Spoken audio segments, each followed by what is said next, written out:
Hi, this is Scott from Church History Matters. As we near the end of this series, we want to hear your questions about the practice of plural marriage in the Church of Jesus Christ of Latter-day Saints. Next week on our final episode of this series, we will be honored to have with us a special guest to help us respond to your questions, Dr. Brian Hales, an author and scholar on all things related to polygamy in the church. He is endlessly insightful on this topic. So please do yourself and other listeners a favor by submitting your thoughtful questions. You can submit them anytime up to June 22nd, 2023 to podcasts@scripturecentral.org. Let us know your name, where you're from, and try to keep each question as concise as possible when you email them in. That helps out a lot. Okay, now on to the episode.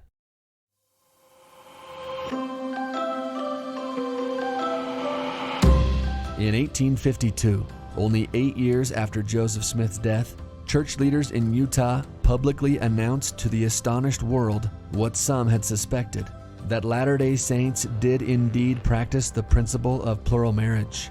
But now that it was out there in the open, it could be openly challenged and attacked. And it was, relentlessly, for decades.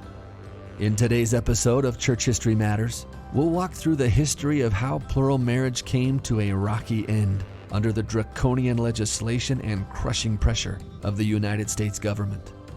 We'll dive into the George Reynolds trial, President Wilfred Woodruff's Manifesto, the Reed Smoot trials and Second Manifesto, the resignation of 2 members of the Quorum of the 12 over this, the beginning of the FLDS Church, and more. I'm Scott Woodward, and my co-host is Casey Griffiths. And today we dive into our 5th episode in this series, dealing with plural marriage. Now let's get into it.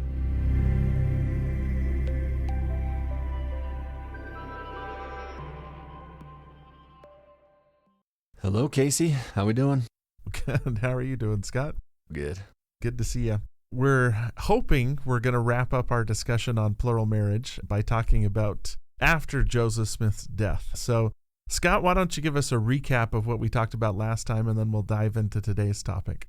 Yeah, so last time we talked about the struggles with plural marriage that Emma Smith had. Very real struggles, but that she and Joseph eventually came to a workable resolution with that principle, it appears. Yeah. The last 8 months of his life, there was no further plural marriages entered into. And for all intents and purposes, the way that Brian Hales tells the story is they seem to live a fairly monogamous marriage that last portion of Joseph's life.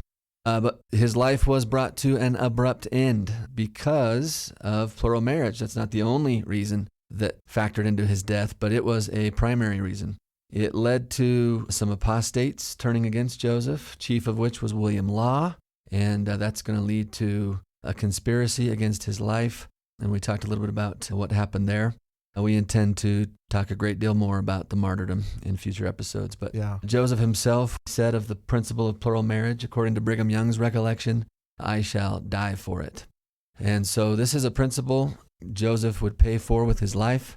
And it did what D&C 132 said it would do, and that was to try the faith of the saints like Abraham. Yeah. So that's something that doesn't end, right? We want to talk about the next phase today, what happens next. We know that in Nauvoo, Joseph marries 30-something wives, and the practice is going to spread slowly at first. And by the time Joseph dies, we're going to have about 29 other men and about 50 women who have entered into plural marriage, in addition to Joseph and his wives.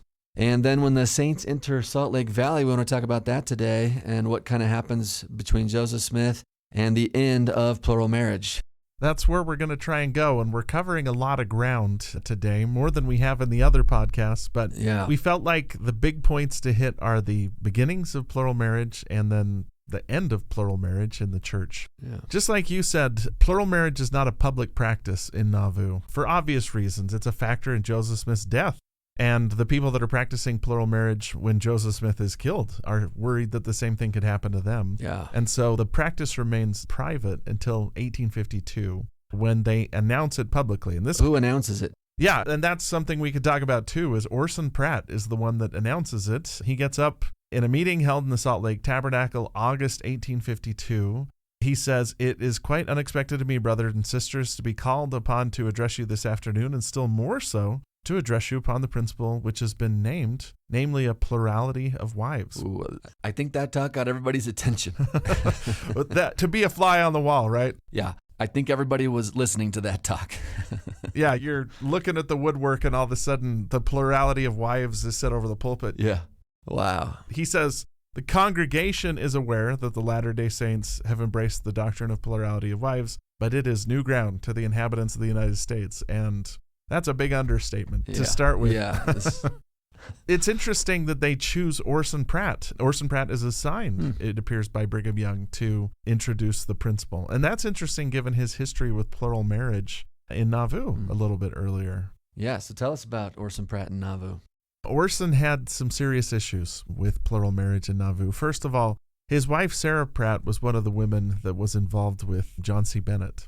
And this is devastating to Orson to find out. He's on a mission in England while a lot of this is happening. And then he comes home and finds out about what's happened between his wife, Sarah, and John C. Bennett.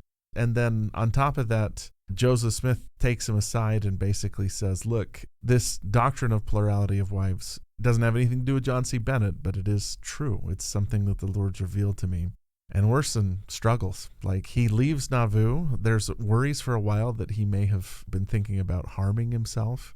They eventually find him and bring him back, but he's excommunicated and then is rebaptized a couple months later and placed back into the Quorum of the 12. In fact, this will play a role in succession in the presidency down the line. Yeah. Orson would have been president of the church when Brigham Young died, but Brigham Young reorganized the 12 based on continuous service, and Orson had that gap of several months when he wasn't a church member or a member of the Quorum of the 12 before he was rebaptized and reinstated into the 12. So it's an interesting choice that they ask Orson to do this, but there's also good reasons too. I mean, he's incredibly eloquent. He's well-spoken. Brigham Young trusts him and thinks that he could do the best job introducing this. And it doesn't seem like he had much advance notice, right? He says, "It's quite unexpected to me to be called upon to address you this afternoon." And like he's so good. He can, at a moment's notice, stand up and announce one of the most shocking announcements made in the church.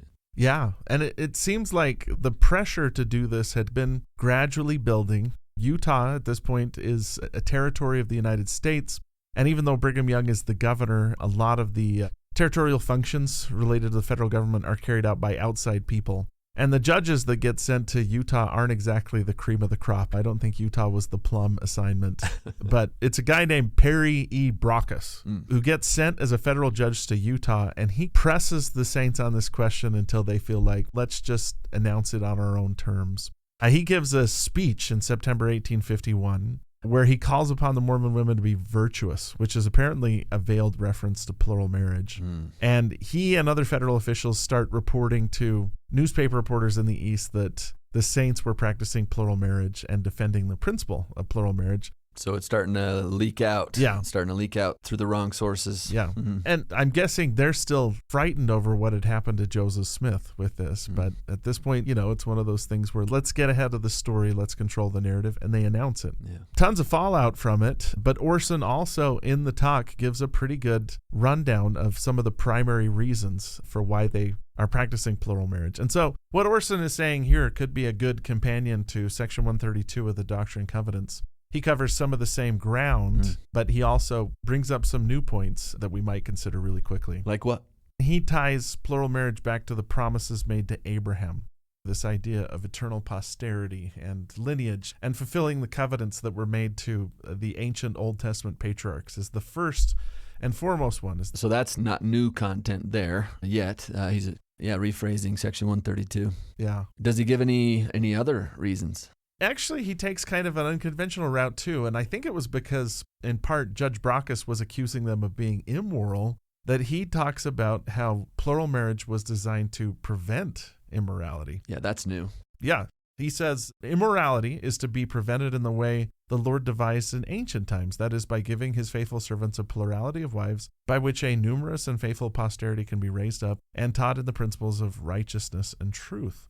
And then he goes on to say, after they fully understood those principles that were given to the ancient patriarchs, if they keep not the law of God, but commit adultery and transgression, let their names be blotted out from under heaven, and they have no place among the people of God. So He actually argues that plural marriage is designed to prevent immorality. It's the same system that's been given to the patriarchs. Again, he's centering all this in the Bible. One of Orson Pratt's most famous speeches he gives after this is called, "Does the Bible Sanction Polygamy?" Mm-hmm. And he's doing a good job scripturally saying, yep, that's one of the reasons too. Like I said, Orson Pratt is an interesting choice. He and Brigham Young at various points are going to have conflict, Yeah. but I think Brigham respected Orson's ability to defend the faith. There's at one point where Brigham Young and Orson Pratt have had their conflicts, but Brigham Young says if Brother Orson were chopped up into inch pieces, each piece would cry out that Mormonism was true. So he shows a ton of trust in Orson. Yeah. He's not questioning his loyalty. Yeah. But they didn't always see eye to eye on doctrine, that's for sure. Yeah.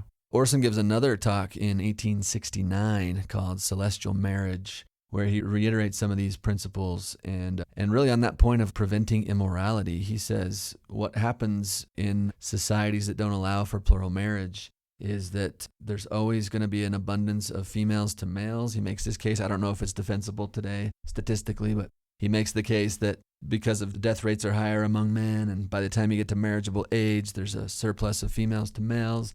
And if they are not brought into a wholesome marriage, which plural marriage can provide, then they usually end up either old maids or prostitutes. He said. It's a pretty provocative talk, but he's trying to defend this idea like this is the opposite of immorality. That's his point. Yeah. This is the opposite of immorality. This is where a man devotes himself to a woman and takes care of her and helps raise children with her and is committed to her to the end, right? This isn't a case where, in fact, I think in this 1852 talk, he said at the very beginning that he said, "It is not, as many have supposed, a doctrine embraced by the Latter-day Saints to gratify the carnal lusts and feelings of man. That is not the object of the doctrine." And then he goes into those reasons that you've articulated. So this is not what it looks like from the outside or what the spin masters would want to make it look like is happening among the Latter-day Saints. Yeah. It's actually honorable men and women joining together and committing to be true to each other and to raise families together and to protect each other's virtue and all the things you would have in a normal marriage. Very interesting. Yeah, and he makes another interesting point, which is the majority of the human race does practice plural marriage at this point in time. I don't know if that's the case today, but according to one study that was carried out in the 19th century, that probably was true at that point in time, that monogamy was the less common practice than plural marriage, and Orson Pratt was basically tying their practice into that as well, which is an interesting case to take too. Yeah. Another thing that happens is kind of the peak of Orson Pratt's career as an apologist for plural marriage is in 1870. J.P. Newman, who's the chaplain of the United States Senate, challenges him to a public debate. Bad idea. So they debate over 3 days in the Salt Lake Tabernacle, and they fire back and forth at each other, but even though both side at the end kind of claims victory, the general consensus is that poor Newman got his clock cleaned by Orson Pratt. There's one Catholic writer, for instance, that writes, "Newman, whatever his qualifications as chaplain of the Senate or his merits as an orator, proved neither a scripture scholar nor an apt debater." And another newspaper reporter says, "Someone carrying guns other than Dr. Newman will have to be sent out missionarying among the Mormons." That's funny. I pity the man who debates Orson Pratt. Yeah.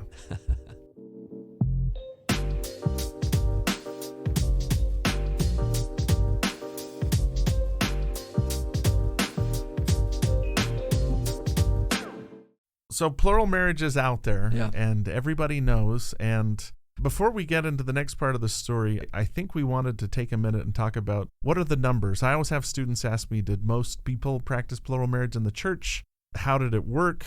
We're drawing some information here from the Gospel Topics essay, but they draw from scholars like Catherine Danes and Jesse Embry, Lowell C. Benyon, and a few others. So here's what we've got the breakdown.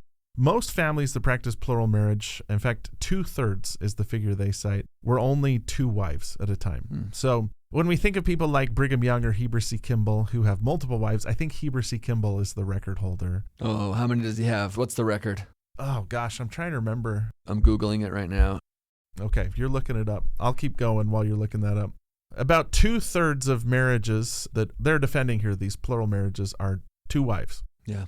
And another thing to keep in mind is that the 1852 laws on marriage passed in Utah have a fairly generous range for divorce. So divorces were fairly easily allowed. I mean, that's going to sound bad. The divorces were easy in Utah, but I think they also recognized how difficult this was. Yeah, normally we're against divorce, right? We try to work it out, try to make it work before we would ever encourage divorce, but that's different during this time. Yeah. Why is that? It was partially the way the church approached it and the way the laws of Utah were written. According to almost every source we have, this is a system that's very directly administered by leaders of the church. And they were fairly generous in granting a divorce. If a person entered into plural marriage and they didn't feel good about it, especially a woman, they would allow them to get a divorce fairly easily. Without the social stigma attached to that, Yeah. which is pretty unique. There was no social stigma attached to a divorce if she wanted it. Yeah. One of the advantages of the system that they pointed out, too, is that, well, almost all women married, and so did a large percentage of men. And most people were in stable relationships. It was like marriages today. You had a wide spectrum ranging from really happy marriages to unhappy marriages. Yeah. There were some people like Emmeline B. Wells who struggled with it. Emmeline B. Wells is a prominent church leader, eventually becomes the Relief Society president. She was pretty candid in saying she felt lonely as a plural wife. Then there were other people, like I wrote a book on Joseph F. Merrill, this apostle who grew up in a polygamous household. His dad was Mariner Merrill, who had 8 wives. And when he was asked about it, he said, I thought it was a good system. Like, my mom didn't feel lonely. She was fairly independent. She had her own farm and property that she took care of. And I felt like her and my dad really loved each other. A large number of Mariner's kids go on to get PhDs. Joseph is the first native Utahn to get a PhD, and he has a lot of brothers and sisters. Now, that's probably the best case scenario, but it seems like, it was fairly atypical. So there's a spectrum. There's Yeah. a spectrum, just like you said, with marriages today. You wouldn't highlight a super sad marriage and say, therefore, marriage is a bad system, because there's always going to be great marriages. There's always going to be those who are handled irresponsibly. They're selfish or neglectful in whatever way. So it's not that plural marriage itself was either good or bad. It was as good as the people who were involved made it, is what I'm hearing you say. Yeah, and there's some really harrowing stuff out there, like about Annie Tanner and a few others that had a terrible experience with plural marriage, but that has to be measured against other people that really upheld the principle and thought that it was good and felt good about it. Now, the average trends that they showed were that plural marriage generally declined over time, and when we see a spike, that's usually when the United States government was intervening, trying to stop them from practicing plural marriage, that everybody would run out and enter into one just to indicate that they could, or Spite the government. Yeah, stick it to the man, I guess you'd say. Yeah, so I'm remembering from the Gospel Topics essay that in 1857, about half of those living in Utah are somehow involved as husband, wife, or child in plural marriage household, correct? Yeah. And then by 1870, it's gone down by almost half. Is that right? Yeah, by 1870, the numbers cited are 25 to 30% of the population lived in polygamous households. And again, this is as a husband, wife, or child. That's the best way to kind of calculate it as we go.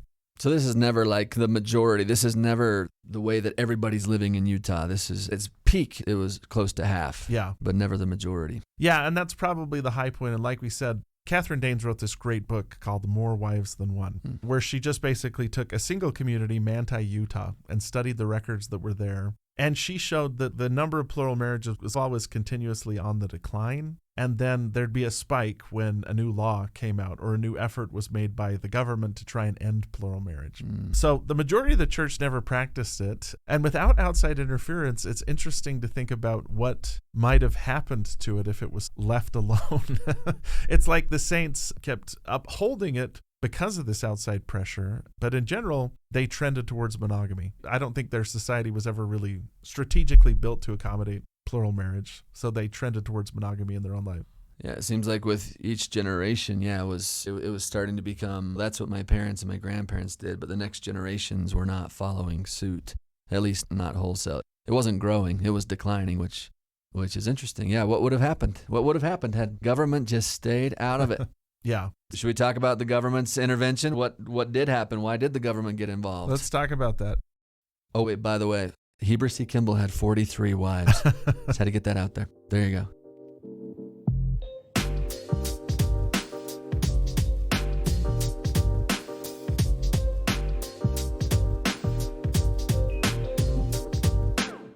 Most people are aware, but the Republican Party, founded in 1856, is founded with the goal of eradicating the twin relics of barbarism, which are slavery and polygamy. That's right. And 4 years after the party's founded, we get the first Republican president, who's Abraham Lincoln. But as most people know, Lincoln had a lot on his plate to deal with. And so he doesn't do a lot when it comes to plural marriage. In fact, the most famous exchange with the Latter-day Saint when Lincoln's in office, according to T.B. Stenhouse, who's a reporter, who's a Latter-day Saint, he asked about, this is June 1863, he asked Abraham Lincoln about his intentions for the Mormons. According to T.B. Stenhouse, Lincoln said, "Stenhouse, when I was a boy on the farm in Illinois, there was a great deal of timber on the farm which had to be cleared away. Occasionally we'd come to a log which had fallen down that was too hard to split, too wet to burn, and too heavy to move, so we just plowed around it. You go back and tell Brigham Young, if he will let me alone, I will let him alone." So Lincoln's the first Republican president, but his position is basically, I got too much to deal with right now. Wait. So 1856, the Republican Party is founded with the aim of eradicating the twin relics of barbarism, slavery and polygamy, and yet the first Republican president says, I'm okay leaving them alone if they'll just leave me alone. That's interesting. Yeah, and Latter-day Saints really love to quote that story, and I think the story's true. I mean, we've got several other settings where Lincoln uses that whole tree that can't be cleared away analogy. At the same time, too, the whole picture is that the Republican Party, even though its biggest concern is the Civil War, also hasn't forgotten about the Saints and plural marriage. First law that they pass is passed in the middle of the Civil War in 1862. It's called the Morrill Act. Yeah. And this levies a $500 fine and 5 years of imprisonment if a person is caught living in a polygamous relationship. Yeah. But I don't think this one really goes anywhere, does it? No. This had no teeth, right, as a policy. It was in the middle of the Civil War. There's no federal officers to enforce this. So in some ways, it's more of a statement than it is a law that's enforced. But it's definitely saying, we see you, polygamists, and we're coming for you. Yeah.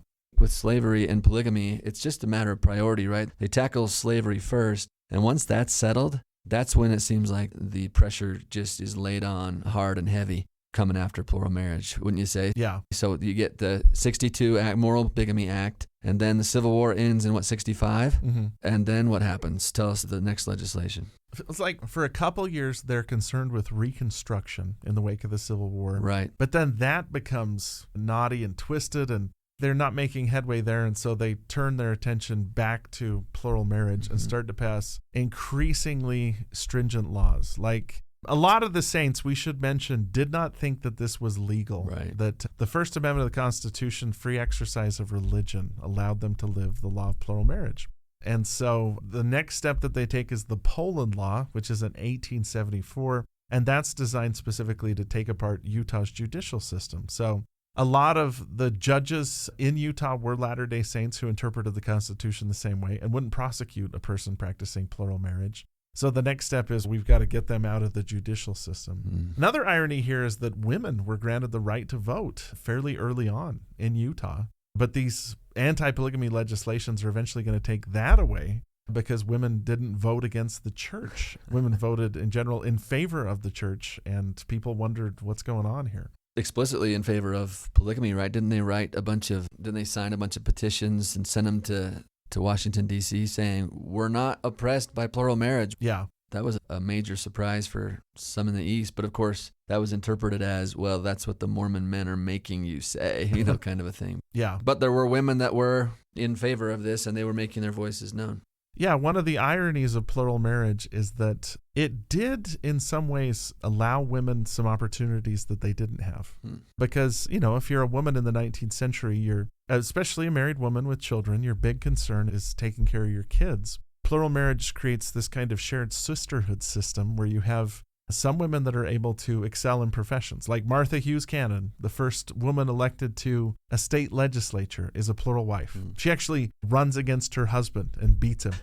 She's also a medical doctor. Ella Shipp goes to med school. Some of the most important suffragettes, women that agitate on behalf of women receiving the right to vote, are plural wives. Like Leonard Arrington said that Emmeline B. Wells would be known alongside Elizabeth Cady Stanton and Susan B. Anthony as one of the most important figures in securing women the right to vote if it hadn't been for the fact that she was a Latter-day Saint and a plural wife. Wow. And so it's way more complex. In fact, Let me show you something. This is a statement Eliza R. Snow makes. Okay. At a suffragette rally, she addresses the popular image of Latter-day Saint women. And she says this: "Were we the stupid, degraded, heartbroken beings that we have been represented, silence might better become us. But as women of God, women filling high and responsible positions, performing sacred duties, women that stand not as dictators but as counselors to their husbands, and who in the purest, noblest sense of the refined womanhood are truly their helpmates,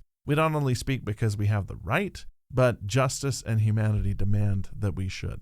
Oh, wow. So they're pushing back against this image, and they're part of the fight too. Yeah. In fact, as time goes on, some of these laws, like the Edmunds Act passed in 1882, some of these are draconian. Like when we say the Constitution will hang by a thread, the saints saw this as way overstepping. The Edmunds Act makes unlawful cohabitation legal, excludes people from serving on juries, and denies them the right to vote or hold public office if they're practicing plural marriage. That is extreme stuff. Yeah. And the next law that comes down the pike is going to be even more extreme. Yeah, that's the most crushing. You're talking about the Edmunds-Tucker Act, right? Yeah, 1887. Yeah. Yeah, that one's the most brutal. That one's the first law to come after the church as a corporation, right? Yeah. This isn't now just punishing those who practice plural marriage, but coming against the Church of Jesus Christ of Latter-day Saints as such, as a corporation. Mm-hmm. It disenfranchises them, unincorporates them.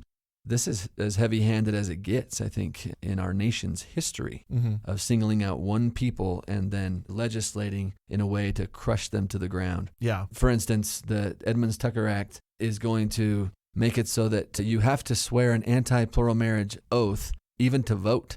And it's going to take away the right of women to vote. And it's going to stop anyone who is Mormon from coming to Utah. They disenfranchise the Perpetual Immigration Fund, cutting off funding for people to gather to Utah. But then the biggest whopper was the taking away of property, any property over, $50,000? Yeah. So that's coming after the temples. We got Manti Temple, Logan Temple, and St. George are on the chopping block there with the Edmunds-Tucker Act. This is just intended to destroy and dismantle the church itself. Yeah. And we should mention that the saints fight back against the legality of these laws. Yeah. Probably the most famous case is the George Reynolds trial, where George Reynolds actually goes up against the Morrill Act, the first anti-polygamy act that's passed during the Civil War, as a test case. So George Reynolds is this nice, conservative guy who, he's modest, he's unassuming, he's a clerk who works for the first presidency and a bookkeeper. He's devout and faithful, but he's married to two women, and they get him to agree to serve as a test case. So he is asked in October 1874 if he'll agree to submit to the law so that they can take this out for a test drive and see if this actually holds up under the Constitution. They were pretty confident that this would not be held up as constitutional, right? Yeah. Hence the test case. Yeah, they feel really strongly that the First Amendment, the free exercise clause of the Bill of Rights, would protect them from what they saw as a religious obligation. Yeah. Plural marriage was religious. In their mind, it was a commandment from God. Unfortunately, Reynolds' trial turns into a media circus, basically. They even drag his second wife, Amelia, while she's pregnant, to the court, put her on the stand, and force her to admit that she's a plural wife, which was humiliating for her, difficult for her. J.G. Sutherland, who is arguing on behalf of Reynolds, argued Latter-day Saints believe that polygamy is a divine institution and they will be indebted for their highest happiness in another life to their fidelity and obedience to it in this. Nonetheless, George Reynolds loses the case and winds up going to the territorial penitentiary. In fact, this goes all the way up to the Supreme Court, which in 1879 upholds Reynolds' conviction. And that is a tough blow to the church because they're trying to reconcile this commandment with living the laws of the land. And part of their argument is we don't feel like these laws align with the other laws, that they're unconstitutional. And wasn't the conclusion of those prosecuting saying that the First Amendment only protects religious belief but not religious conduct, not religious action? Yeah, there's a great book called Zion in the Courts by Ed Firmage, and I can't remember the name of his other author. But they basically interpreted the Supreme Court's decision as followed. They said, unless at least for some practices for the majority are protected by the First Amendment, the free exercise clause is redundant and devoid of practical content. That basically the interpretation that you could draw from the Supreme Court's decision was that it's okay to believe whatever you want to believe, but you can't practice what you want to practice when it comes to your religious belief, which I don't think that's how the law would be interpreted today. When George Reynolds was asked what he thought of the decision, he said, "I regard the decision a nullification of the Constitution so far as religious liberty is concerned." Yeah. To say the Constitution simply grants freedom of religious opinion, but not the exercise of that opinion, is twaddle. Did he just drop the twaddle word? Yeah, in the 19th century, you're serious if you're using the T word, right? Woo! Calm down, George. Calm down. That's about as spicy as George Reynolds got, as far as I can tell. That's a bunch of twaddle is what that is. Dang. Now, the good news is while he's in prison, he has to spend 18 months living in penitentiaries in Nebraska and Utah. He actually writes the first concordance to the Book of Mormon while he's there. That's a good use of time. Yeah. You can still find this if you go to the DI, big old red concordance, which isn't that, useful today because we've got the whole thing digitized. But he makes good use of his time and he's a good guy.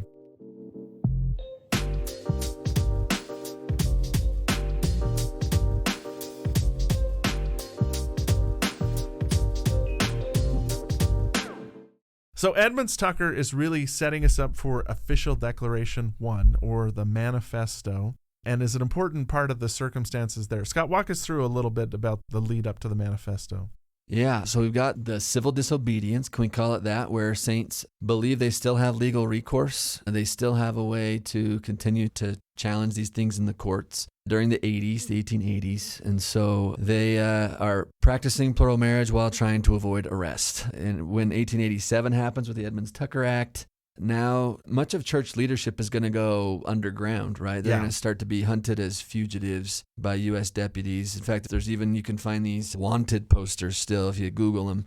John Taylor, president of the church. George Q. Cannon, counselor. There's one I'm looking at now that says $800 reward to be paid for the arrest of John Taylor and George Q. Cannon. $500 for Cannon, $300 for Taylor. I don't know why Cannon was so much more valuable than the president of the church, but there you go.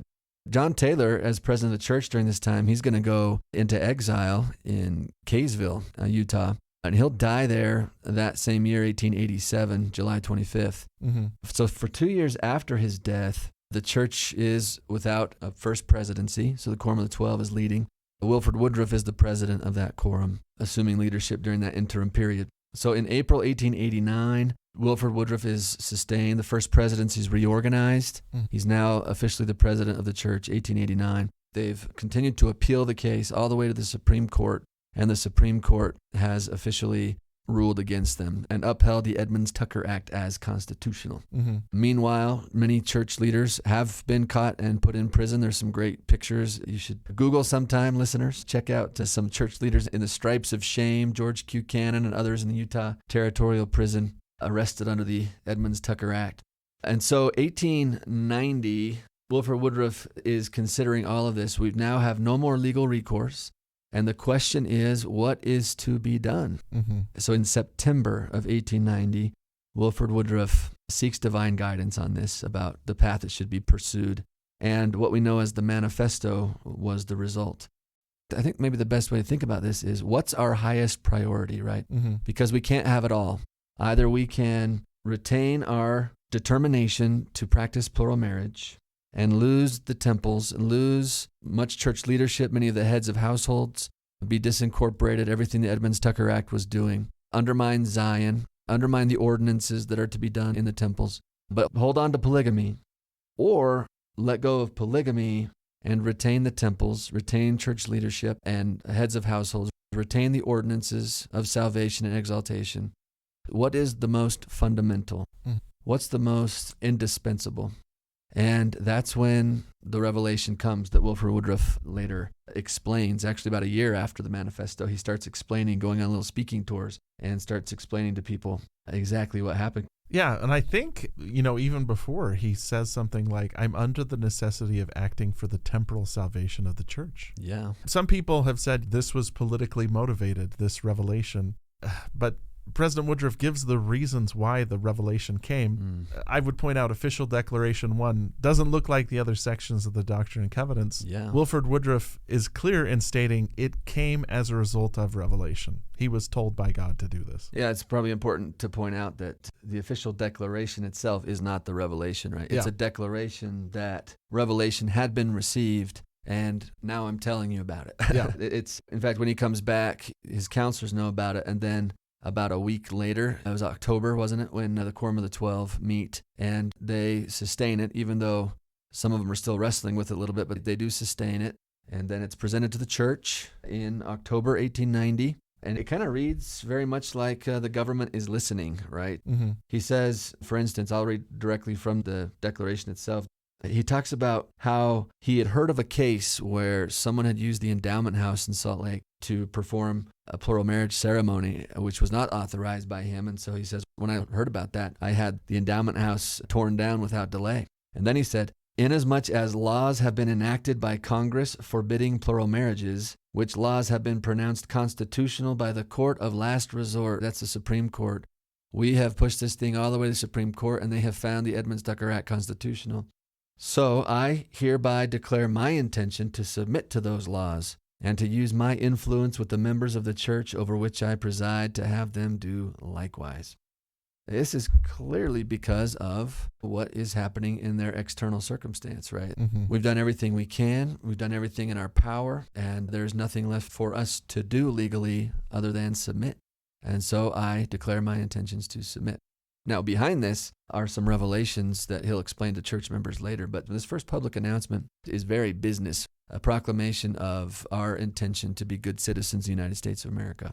Yeah, and this is tough stuff, right? But he makes the action. It's just as difficult to end plural marriage, I guess is a point we should make, as it was to begin plural marriage. Oh, yeah. This is a system that 2.5 generations have defended. Yeah. He takes it very seriously, but he does basically say this is a revelation.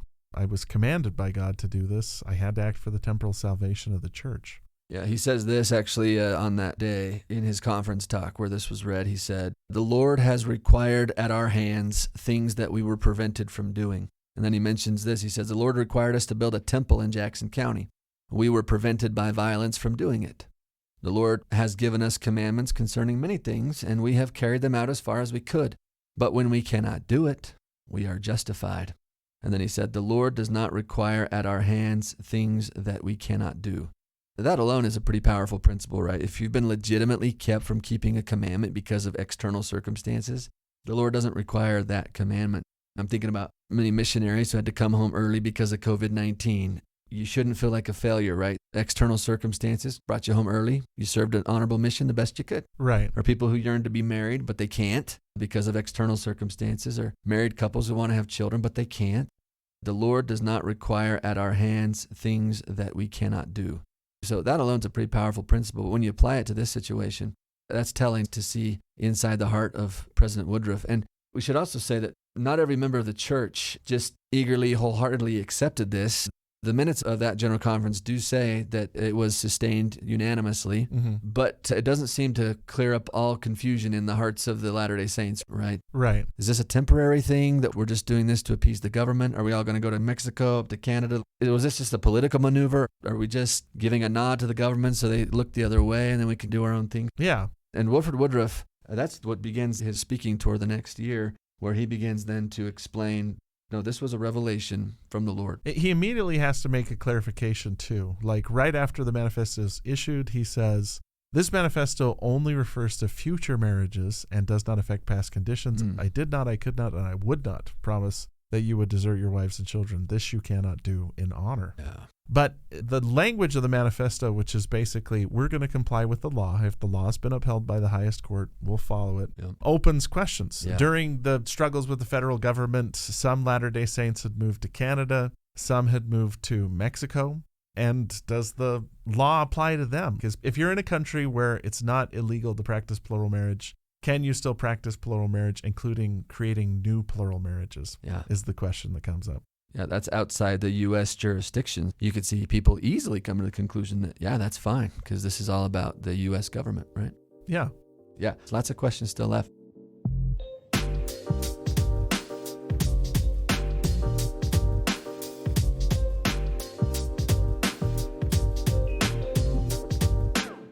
Let me just highlight a few of the things that I think make it absolutely clear that this came by revelation. In fact, he actually says this in, if you look in your official declaration in your Doctrine and Covenants, you'll notice there's these excerpts from 3 addresses that President Woodruff gave. Right. I'm on the second page of that, and he said, I have had some revelations of late, very important ones to me, and I'll tell you what the Lord has said to me. Let me bring to your minds what's termed the Manifesto. He said, the Lord has told me to ask the Latter-day Saints a question.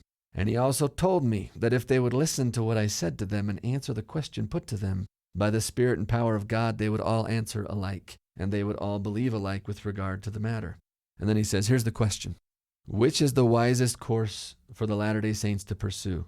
To continue to attempt to practice plural marriage with the laws of the nation against it and the opposition of 60 millions of people, and at the cost of the confiscation and loss of all the temples and the stopping of all the ordinances therein, both for the living and the dead, and the imprisonment of the first presidency and the 12 and the heads of families in the church, and the confiscation of personal property of the people, all of which of themselves would stop the practice of plural marriage, or, after doing and suffering what we have through our adherence to this principle, to cease the practice and submit to the law, and through doing so leave the prophets, apostles, and fathers at home, so that they can instruct the people and attend to the duties of the church, and also leave the temples in the hands of the saints, so that they can attend to the ordinances of the gospel, both for the living and the dead.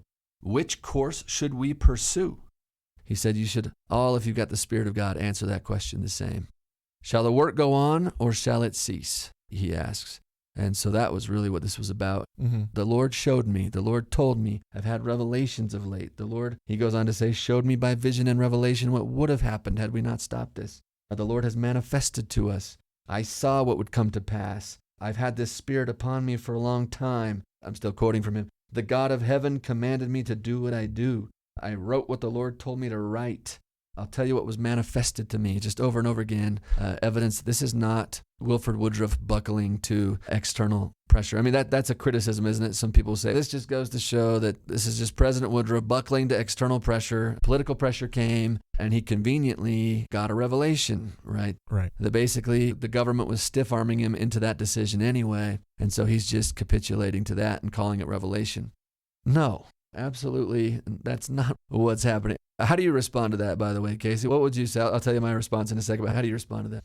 I've had students bring it up in class before. Did they just do this because of what the government did? And I'm like, they have never tried to cover that up. Yeah, that's in the announcement. Yeah. Wilfred Woodruff was absolutely plain that he sought the revelation because of the pressure that was being placed on them. Yeah. He was open in every single way about saying, yeah, here's why I asked God if it was time for us to make a change. But this assumption that it just has to come out of nowhere just doesn't fit in with any revelations that the church has ever received. Ever. Yeah.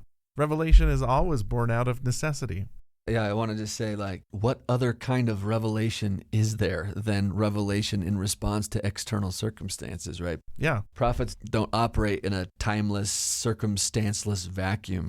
They live in time and space, and they receive revelations based upon external circumstances that they find themselves and their people in. That's what drives prophets to their knees again and again.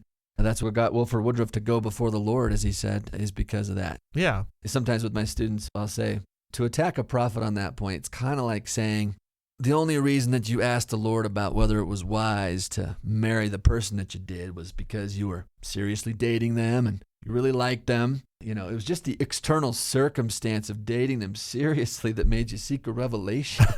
So yeah, that's how it works, actually, is it's always external circumstances that then drive you to seek revelation. So yeah, I think that's just an unfair attack. Yeah. Like we mentioned, the Manifesto, Official Declaration 1, says we're going to comply with the law, but it leaves open this thread that a lot of saints wonder about, which is, what if it's not the law? And some of them just frankly, it seems, do think that this is a delaying tactic until the second coming or whatever.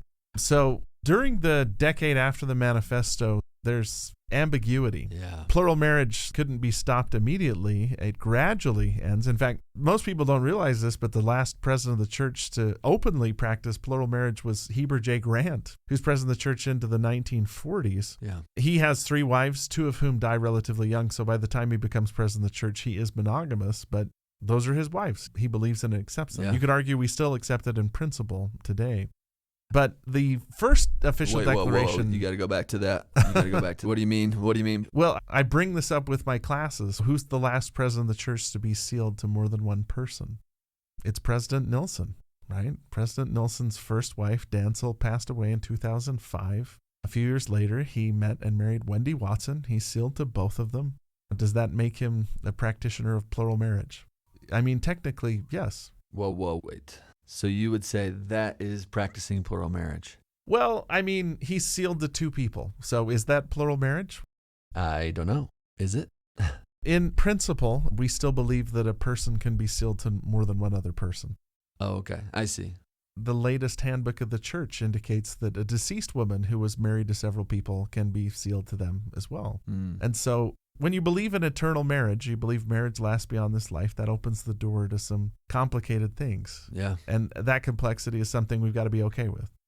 Yeah, I remember President Oaks being asked, because he's also in that situation, right? Yeah. He's sealed to two women, and he was asked, what's life going to be like in the next life when you're married to two women? And he said, I honestly have to say, I don't know. I don't know how it's going to work. All I know is that we've made those covenants and that there are promises associated with those. And I don't know what the arrangement's going to be like in the next life. So I like to just assure my students that there's ambiguity here, and we just got to be careful how we might picture the next life in circumstances such as President Oaks and President Nelson. Because as President Oaks said, he doesn't even know what it's going to be like. And if he doesn't know, then I don't think it does us any good to pretend like we do, Yeah. We just know it's going to turn out well for covenant keepers. And I'm talking about everyone involved, the men and the women, everybody. Things turn out well for those who keep covenants with Jesus Christ. I'm convinced of that. Yeah.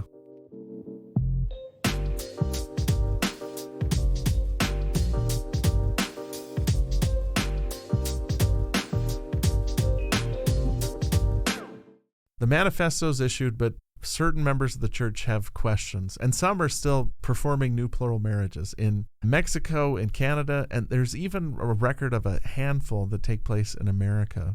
So the catalyst to issue the second manifesto, which is the final end for plural marriage in the church, is that Reed Smoot, who is a member of the Quorum of the 12 Apostles, but also monogamous, is elected to the United States Senate in 1903. And this leads to the Reed Smoot hearings, which go on. I mean, the guy gets elected in 1903 and isn't formally seated in the Senate until 1907, because the hearings go on for 4 years. Wow. And the hearings also expose this difficulty in ending the practice of plural marriage. Like Joseph F. Smith is asked to come to the stand and openly admits that he is still cohabitating with some of his wives and has had children with them. And he's the president of the church, right? Yeah, he's the president of the church.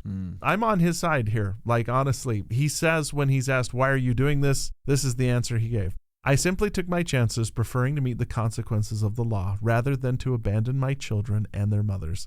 And I have cohabitated with my wives, not in a manner that I thought would be offensive to my neighbors, but I've acknowledged them, I've visited them, they have borne me 11 children since 1890, and I have done it knowing the responsibility and knowing I was amenable to the law. Ooh. So this is another case where he's saying, I'm not going to abandon my wife and children that I've already made covenants to because of the law.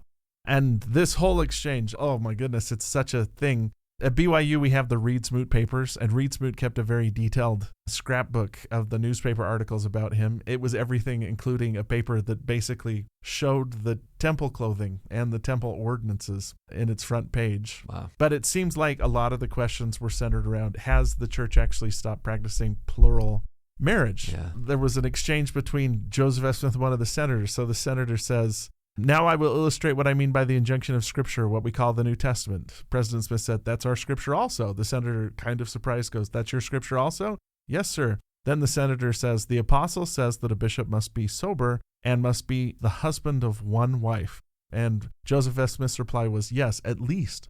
That was basically the whole exchange that happens in the Senate. At least one wife. At least one wife. And so, as a result of this, Reed Smoot and Joseph F. Smith worked together. And they eventually produced what's known as the Second Manifesto. So this is sort of the manifesto with teeth, with a method of enforcement. It also clears up that ambiguity of, are we just doing this to obey the law and therefore it doesn't apply in other countries? Or is the church ending the practice of living plural marriages? And when you say teeth, you're saying that this one, if you practice, then excommunication will be the consequence, correct? Yeah. Here is the text of the Second Manifesto. Joseph F. Smith reads, April 1904. Inasmuch as there are numerous reports in circulation that plural marriages have been entered into, contrary to the official declaration of President Woodruff of September 24th, 1890, commonly called the Manifesto, which was issued by President Woodruff and adopted by the Church at its General Conference October 6, 1890, which forbade any marriages violative of the law of the land, I, Joseph F. Smith, President of the Church of Jesus Christ of Latter-day Saints, hereby affirm and declare that no such marriages have been solemnized with the sanction, consent, or knowledge of the Church of Jesus Christ of Latter-day Saints. And I hereby announce that all such marriages are prohibited, and if any officer or member of the church shall assume to solemnize or enter into any such marriage, he will be deemed in transgression against the church, will be liable, and be dealt with according to the rules and regulations thereof, and excommunicated therefrom. Bam. So now, if you perform a new plural marriage, you're going to be excommunicated. Yeah. And this basically gives them the method to, within a generation or so, have plural marriage gradually end within the church. Yeah. As a way of illustrating it, two apostles, John W. Taylor, this is the son of President John Taylor, and Matthias Cowley were both removed from the Quorum of the 12. They both voluntarily resigned. In fact, in the Smoot papers, their resignation letters are there. But there's no better way to illustrate how serious they are. Yeah, within a day of each other. Yeah, that's true. Yep. So after the Second Manifesto is issued, and it's very clear that this is church-wide and it is an excommunicable offense if you enter into new plural marriages, you have two apostles who say, okay, if that's the terms and conditions, then I tender my resignation, correct? Yeah. That's their language. I tender my resignation from the Quorum of the 12 Apostles. Yeah, this is the letter John W. Taylor writes. I find that I have been out of harmony with the said authorities as to the scope and meaning of the manifesto issued by President Woodruff. Inasmuch as I have not been in harmony with my brethren on these subjects and have been called into question concerning them, I now submit myself to their discipline and save further controversy and tender my resignation and hope for such clemency in my case as they may deem right and just and merciful. And he is eventually excommunicated from the church. Yeah. Matthias Cowley, who submits his letter the exact next day, is not excommunicated from the church. I gave a presentation once where I said they were both excommunicated, and I had some Matthias Cowley descendants come up and correct me. That was tough, but I don't want to get him in trouble. This allows Reed Smoot to be seated in the Senate. In fact, a lot of people point out that Reed Smoot doesn't practice plural marriage. Yeah. One senator from Pennsylvania gets up and points out that some of the men who are accusing Reed Smoot of being a polygamist aren't faithful to their wives. In fact, he has the classic quote. He says, I'd rather have seated beside me in this chamber a polygamist who doesn't polyg than a monogamous who doesn't monog. And Wait, so I got to unpack that. So I'd rather be seated next to someone who's accused of polygamy but who's actually true to his one wife than someone who claims monogamy but is actually unfaithful to his one wife. Yep. These other politicians I'm sitting with. Yep. That's so good. And this is a big deal because what's at stake in the Reed Smoot trials is whether a Latter-day Saint can ever be seated in the Senate. Prior to this time, you had B.H. Roberts, who was elected to the House of Representatives. He is a polygamist. He's not allowed to take his seat. George Buchanan was elected as a non-voting representative, wasn't allowed to take his seat either. Reed Smoot breaks that barrier. And there we are now, where a couple years ago, a Latter-day Saint man was nominated for President of the United States. Yeah. There's no barrier anymore. Yeah.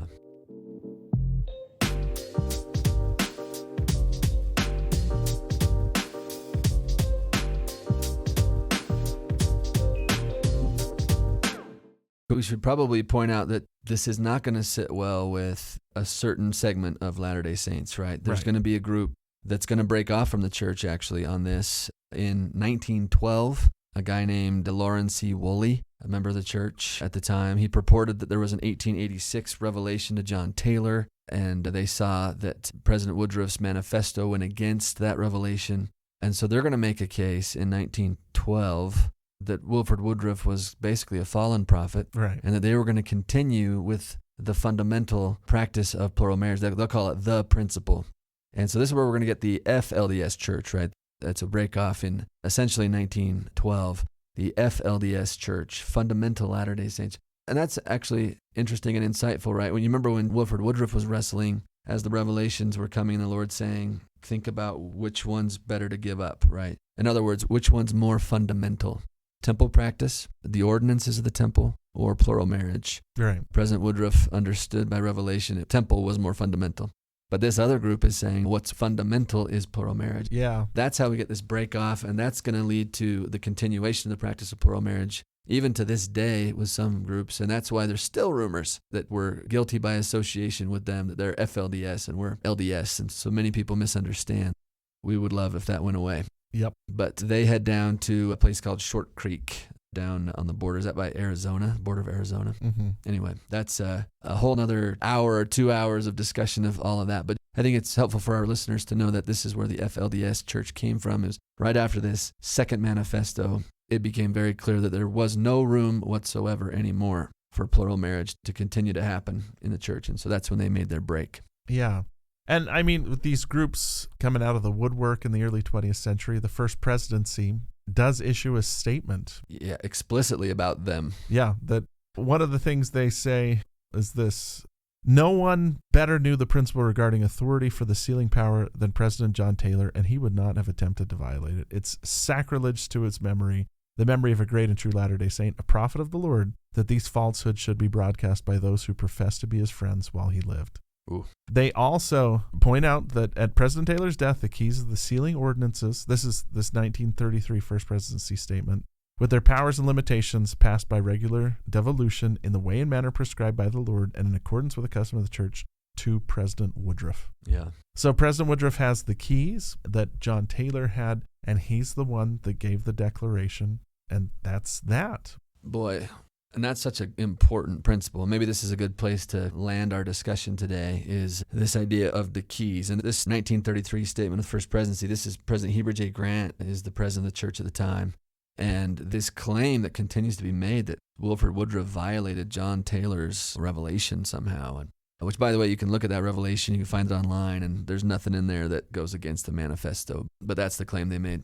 But this point about the keys, I think this is the crucial thing, and I try to emphasize this with my students as we're talking about this principle, just to say the key issue in all of this is the key issue, right? Yep. Plural marriage was begun by Joseph Smith, who was acknowledged explicitly in Section 132 as the one man on earth who held the keys of the kingdom, the keys of the sealing power that can authorize this kind of thing. And then in 1890, the one man on earth who had the keys of the sealing power, the keys of the kingdom, discontinued the practice. Mm-hmm. The key thing is the key thing. In fact, Lorenzo Snow, when he put this in 1890 for the vote of the Latter-day Saints to accept as binding, he said this, listen to this language: I move that recognizing Wilfred Woodruff as the president of the Church of Jesus Christ of Latter-day Saints and the only man on the earth at the present time who holds the keys of the sealing ordinances, we consider him fully authorized by virtue of his position to issue the manifesto. So anytime you see someone going against the one that's got the keys of the ordinances, objecting, rejecting them, calling them fallen prophets, that's instantly a red flag area. Yeah. That 1933 statement from the First Presidency emphasizes keys. I want to count them 1, 2, 3, 4, 5 times in just a few paragraphs. Mm-hmm. I'll just read a little bit. There has been no change in the law of succession of the priesthood and of the keys appertaining thereto, nor the regular order of its descent.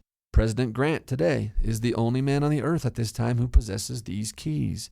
He's never authorized anyone to perform polygamist or plural marriages. He's not performing such marriages himself. He's not violating the pledge that we made to our government at the time of the manifesto, right? So the only one who can authorize or deauthorize, who can commission or decommission the practice of plural marriage, is the one man on earth who holds the keys of the kingdom. And Joseph Smith was authorized to begin it. Wilfred Woodruff was authorized to begin its end, and Joseph F. Smith was authorized to officially end it. And Heber J. Grant was authorized to officially say, no, for reals, for reals, for reals.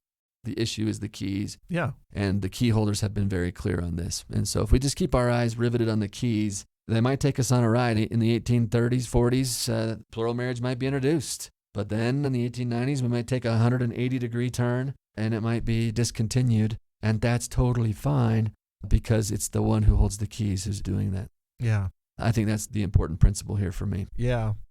challenging issues linked to discipleship, but also a clear thread of the person that has the keys gets the revelation to initiate, end, or whatever with the practice. That's right. The keys today are with Russell M. Nilsson.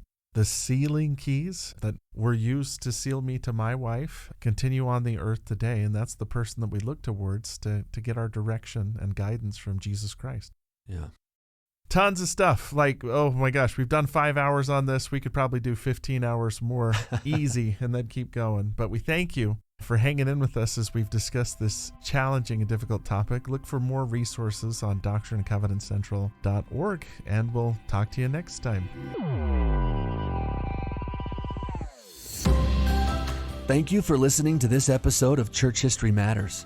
Next week, we wrap up this series by responding to your questions about plural marriage in the Church of Jesus Christ of Latter-day Saints. And we will be honored to have with us Dr. Brian Hales as our special guest to help us respond to your questions.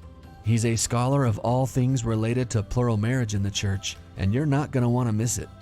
Today's episode was produced by Scott Woodward and edited by Nick Galletti and Scott Woodward, with show notes and transcript by Gabe Davis. Church History Matters is a podcast of Scripture Central, a nonprofit which exists to help build enduring faith in Jesus Christ by making Latter-day Saints scripture and church history accessible, comprehensible, and defensible to people everywhere. For more resources to enhance your gospel study, go to scripturecentral.org, where everything is available for free because of the generous donations of people like you. Thank you so much for being a part of this with us.